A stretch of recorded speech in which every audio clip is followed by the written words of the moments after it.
بسم اللہ الرحمن الرحیم۔ السلام علیکم معزز طلباء کرام، آپ سب کیسے ہیں؟ آج ہم موطا امام محمد کے سبق نمبر 157 کو پڑھیں گے۔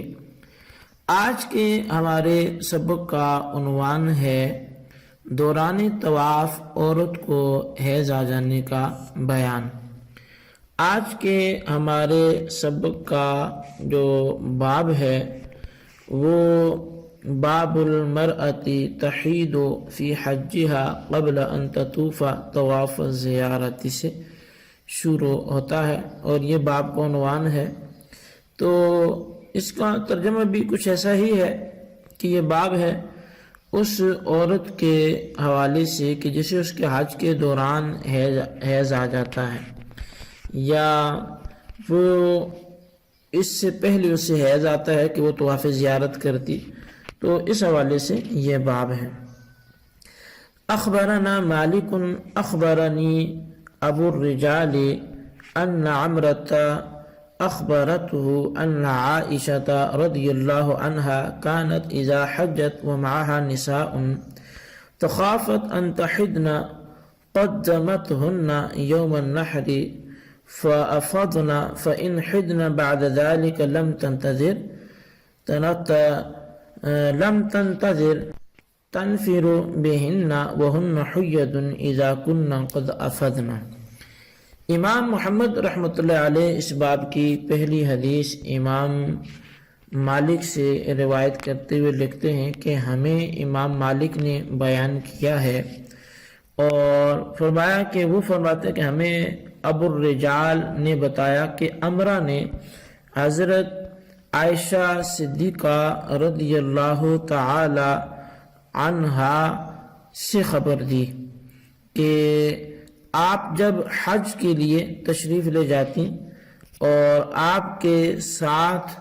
اور بھی بہت سی عورتیں حج کے لیے جاتی، تو انہیں حائضہ ہونے کا جو تھا وہ خطرہ لاحق ہوتا، یعنی حیض آ جانے کا خطرہ لاحق ہوتا۔ تو حضرت عائشہ صدیقہ رضی اللہ تعالیٰ عنہ انہیں قربانی کے دن طواف زیارت کے لیے روانہ فرما دیتی، وہ جا کر طواف کر لیتی، بس اگر وہ اس کے بعد حالت حیض میں ہو جاتی تو آپ ان کے حیض سے پاک ہونے کا انتظار نہ کرتی، یعنی طواف الوداع کے لیے انتظار نہ کرتی، بلکہ حالت حیض میں ہی انہیں ساتھ لے کر چلتی جب وہ طواف زیارت کر چکی ہوتی۔ اسی طرح دوسری حدیث پاک ہے، اور امام محمد لکھتے ہیں کہ اخبرنا مالک حدثنا عبد اللہ بن ابی بکر ان اباہ اخبرہ عن عمرة ابنة عبد الرحمن عن عائشة رضي الله عنها قالت قلت يا رسول الله إن صفية بنت حي قد حاضت لعلها تحبسنا، قال ألم تكن طافت معكن بالبيت؟ قلنا بلى إلا إنها لم تطف طواف الوداع، قال فاخرجنا۔ تو امام محمد رحمۃ اللہ علیہ دوسری حدیث امام مالک سے نقل کرتے ہوئے لکھتے ہیں کہ ہمیں امام مالک نے بیان کیا، اور وہ کہتے ہیں ہمیں عبداللہ بن ابو بکر نے اپنے والد سے، اور وہ عمرہ سے بیان کرتے ہیں کہ سیدہ طیبہ عائشہ صدیقہ رضی اللہ تعالی عنہا نے بیان فرمایا کہ میں نے رسول کریم صلی اللہ علیہ وسلم سے عرض کیا، یا رسول اللہ، بے شک صفیہ بنت حی کو حیض شروع ہو گیا ہے، ہو سکتا ہے کہ وہ ہمیں روک دے۔ تو آپ نے ارشاد فرمایا کیا اس نے تمہارے ساتھ مل کر طواف کعبہ نہیں کیا؟ ہم نے عرض کیا ہاں کیا ہے، اس نے کیا ہے۔ تو آپ نے ارشاد فرمایا پھر حج کے بقیہ افعال ادا کرنے کے لیے چلو۔ اخبرنا مالک حدثنا عبد اللہ بن ابی بکر عن ابیہ ان ابا سلمة بن عبد الرحمن بن عوف اخبرہ عن ام سلیم ابنة ملحان قالت استفتیت رسول اللہ صلی اللہ علیہ وسلم فی من حاضت أو ولدت بعدما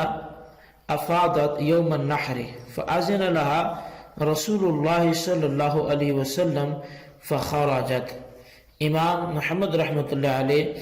آپ اس باب کے اندر ایک حدیث کا مزید اضافہ کرتے ہوئے لکھتے ہیں کہ ہمیں امام مالک نے خبر دی، اور وہ فرماتے ہیں کہ ہمیں عبداللہ بن ابو بکر نے اپنے والد سے بیان کیا کہ ابو سلمہ بن عبد الرحمن بن عوف نے انہیں ام سلیم بنت ملحان سے خبر دی۔ وہ کہتی ہیں کہ میں نے رسول کریم صلی اللہ علیہ وسلم سے ایسی عورت کے بارے میں فتویٰ پوچھا جو طواف افاضہ کے بعد قربانی کے دن حیض والی ہو گئی یا اس نے بچے کو جنم دیا، تو آپ نے ارشاد فرمایا کہ وہ جا سکتی ہے، لہٰذا وہ چلی گئی۔ قال محمد وبهذا نأخذ أيما امرأة حاضت قبل أن تطوف يوم النحر طواف الزيارة أو ولدت قبل ذلك فلا تنفرن حتى تطوف طواف الزيارة، وإن كانت طافت طواف الزيارة ثم حاضت أو ولدت فلا بأس بأن تنفر قبل أن تطوف طواف الصدر، وهو قول أبي حنيفة رحمة الله عليه والعامة من فقهائنا۔ امام محمد رحمۃ اللہ علیہ احادیث کے لکھنے کے بعد اب مسئلے کے احناف کو بیان کرتے ہیں، اور جو احناف کے حوالے سے نظریہ ہے وہ اس کو لکھتے ہیں۔ تو فرمایا کہ ہمارا احناف کا اسی پر عمل ہے کہ کوئی بھی عورت جس کو قربانی کے دن طواف کرنے سے قبل حیض آ جائے یا طواف زیارت ادا کرنے سے قبل اس کے ہاں ولادت ہو جائے تو اسے طواف زیارت کیے بغیر ہرگز نہیں جانا چاہیے، اور اگر وہ طواف زیارت کر چکی تھی پھر حیض آ گیا یا طواف زیارت کر چکی تھی پھر بچہ جنا تو اب اس کے چلے جانے میں کوئی حرج نہیں ہے، اور طواف وداع نہ کر سکی تو کوئی حرج نہیں ہے۔ حضرت امام اعظم امام ابو حنیفہ رحمۃ اللہ علیہ کا اور ہمارے عام فقہائے کرام کا بھی یہی قول ہے۔ تو اب اس کے حوالے سے جو گفتگو تھی کتاب کے اندر وہ تو مکمل ہو چکی، اور اب اس پر اگر مزید کلام کے حوالے سے بات کی جائے تو اصل میں اس باب کا خلاصہ یہ نکلتا ہے کہ طواف زیارت چونکہ حج کا رکن ہے، اس لیے اس کی ادائیگی ہر ایک مرد اور عورت کے لیے وہ لازمی ہے۔ لہٰذا اگر کسی عورت نے ابھی یہ طواف نہیں کیا تھا کہ وہ حیض والی ہو گئی یا اس کے ہاں ولادت ہو گئی اور وہ نفاس والی ہوگی تو اس عورت کو اب یہ طواف کیے بغیر واپس نہیں جانا چاہیے، یعنی جب پاک ہو جائے طواف زیارت کر کے حج کے افعال سے فارغ ہو، اور اگر یہی صورت کسی عورت کو طواف زیارت کر لینے کے بعد پیش آئی تو اور ابھی اس نے طواف وداع نہیں کیا تھا تو اب اسے جانے کی اجازت ہے، اور طواف وداع نہ کرے گی تو پھر بھی کوئی حرج نہیں ہوگی۔ اچھا، یہاں طواف کی کچھ اقسام کا ذکر ضروری ہے، وہ آپ سمجھیں کہ یہ طواف زیارت طواف وداع یہ ہوتا کیا ہے۔ تو اصل میں طواف کی 3 اقسام ہیں، ایک ہے طواف قدوم، دوسرا طواف زیارت جسے طواف افاضہ بھی کہتے ہیں، اور تیسرا طواف وداع ہے جسے طواف صدر بھی کہتے ہیں۔ طواف قدوم تو ہر وہ شخص جو حدود میقات سے باہر رہنے والا ہو، وہ جب حج کے لیے آئے تو اسے دربار کی حاضری کا سب سے پہلا نذرانہ بصورت طواف ادا کرنا ہوتا ہے، اسے طواف قدوم کہتے ہیں۔ میقات کے اندر رہنے والوں کے لیے اس کی ضرورت نہیں ہوتی، ہاں اگر وہ بھی میقات سے باہر چلے جائیں، تھے تو اندر ہی لیکن باہر چلے گئے اور اب واپس مکہ آنا چاہیں تو انہیں بیت اللہ کا طواف یہ کرنا پڑے گا، تو وہ بھی یہ طواف کریں گے۔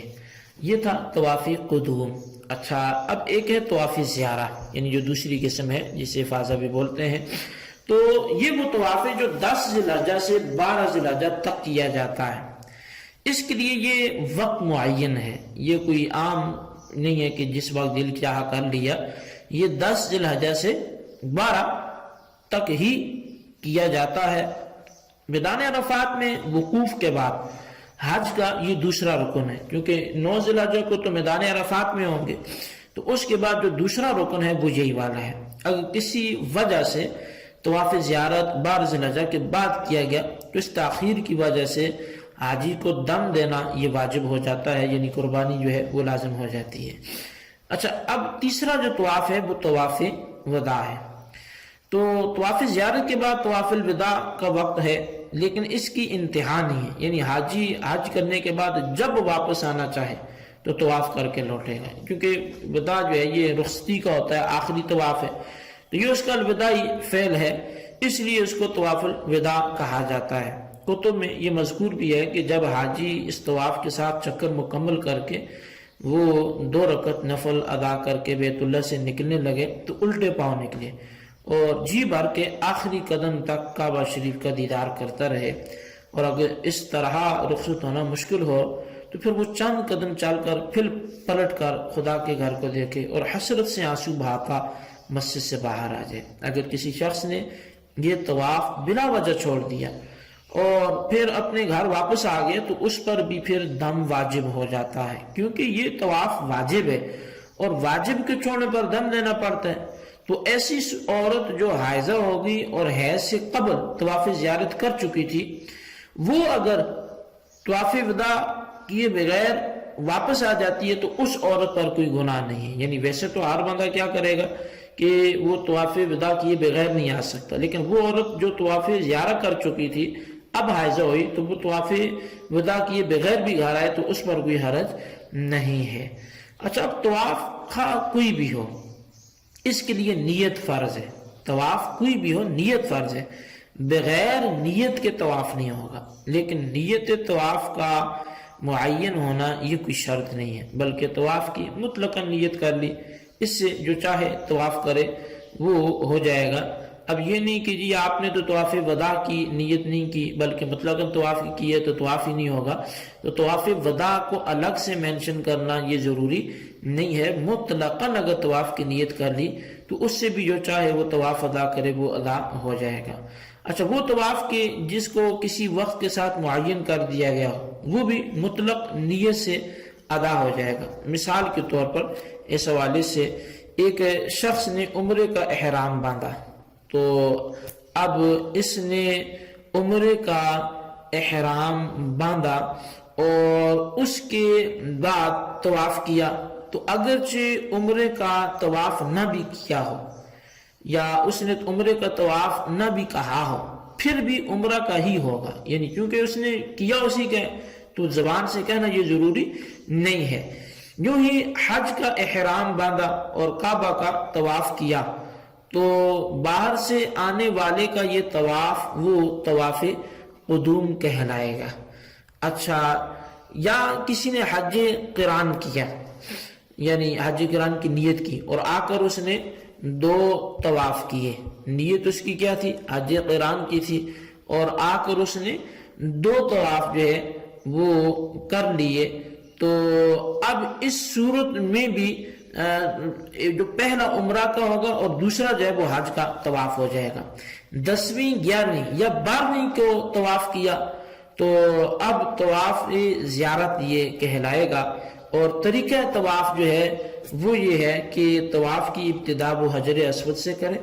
اور اس طرح کے حجر اسود سے باب کعبہ کی طرف جو سیدھے ہاتھ پڑتا ہے چلنا شروع کر دیا جائے، پھر تھوڑا سا آگے بڑھے گا تو حتیم کعبہ آ جائے گا، تو یہ وہ جگہ ہے جو صحن کعبہ میں خانہ کعبہ کی شمال جو ہے شمالی جانب دیوار اٹھا کر الگ کی گئی ہے۔ اب اس کے اوپر سے گزر جائے حتیٰ کہ جب پھر حجر اسود کے سامنے آئے تو حجر اسود کو چومے، اگر بھیڑ کی وجہ سے چوم نہیں سکتا یا چومنے میں دوسروں کی اذیت کا خطرہ ہے تو پھر ہاتھ لگا کر اپنے ہاتھوں کو چوم لے، اگر ہاتھ لگانا بھی مشکل ہو تو بغیر اذیت دیے وہ چھڑی وغیرہ حجر اسود کو لگا کر اسے چوم لے، اور اگر یہ بھی نہیں کر سکتا تو دور سے اپنے ہاتھ سے حجر اسود کی طرف وہ اشارہ کرے، ان کو پھیلا کر اس کی طرف اشارہ کر کے ہاتھوں کو چوم لے، یہ استلام ہو جائے گا، یوں 1 چکر مکمل ہو۔ اسی طرح 7 چکر پورے کر کے یہ 7 چکر مکمل ہونے پر مقام ابراہیم کے قریب کسی جگہ 2 رکعت شکرانے کے یہ ادا کرے گا. اسی طرح جب بھی طواف کا موقع ملے تو یہ ضرور کرے گا. تو بہرحال یہ ہمارا آج کا سبق تھا. آپ اس کو اچھی طرح سمجھیں, اس کے خلاصے کو اپنے رجسٹر پر لکھیں اور بالخصوص ان سوالات کے ضرور جوابات دیں. سوال نمبر 1 ہے طواف کی کتنی اقسام ہے. سوال نمبر 2 یہ ہے کہ وہ عورت جس نے طواف زیارت کر لی تاب حائضہ ہوئی تو اس کے لیے کیا حکم ہے. تحریر کریں. اللہ تبارک و تعالیٰ سے دعا ہے جو کچھ ہم نے پڑھا سنوں سے یاد رکھنے کی توفیق نصیب فرمائے. آمین بجاہ النبی الامین صلی اللہ علیہ وسلم.